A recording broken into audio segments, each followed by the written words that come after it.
Welcome to the Voice of UK News Updates.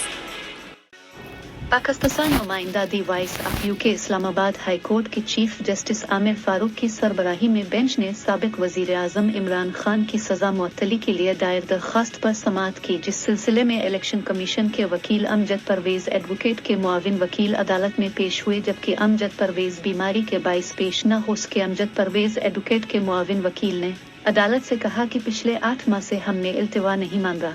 Doctor ने bed rest तजवीज़ किया और मेरा वकालतनामा उस केस में नहीं। इस पर जस्टिस आमिर फारूक ने कहा कि सज़ा मुअत्तली की दरख्वास्त अब क्रूशल स्टेज पर है। 15 से 20 मिनट में दलाइल मुकम्मल हो जाने थे। जुमा को डीबी नहीं थी। हम केस को पीर तक मुलतवी कर सकते थे मगर नहीं किया। हम भी ट्रायल कोर्ट वाला काम कर सकते हैं मगर ऐसा नहीं करेंगे। ट्रायल कोर्ट ने जो किया वो गलत किया।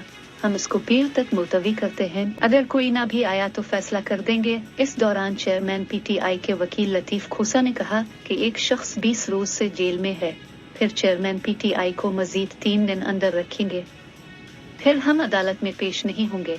अपने जो करना है करे। बाद अज़ां अदालत ने इलेक्शन कमीशन के वकील अमजद परवेज एडवोकेट की इल्तिवा की दरख्वास्त मंजूर करते हुए समाअत पीर तक मुलतवी कर दी।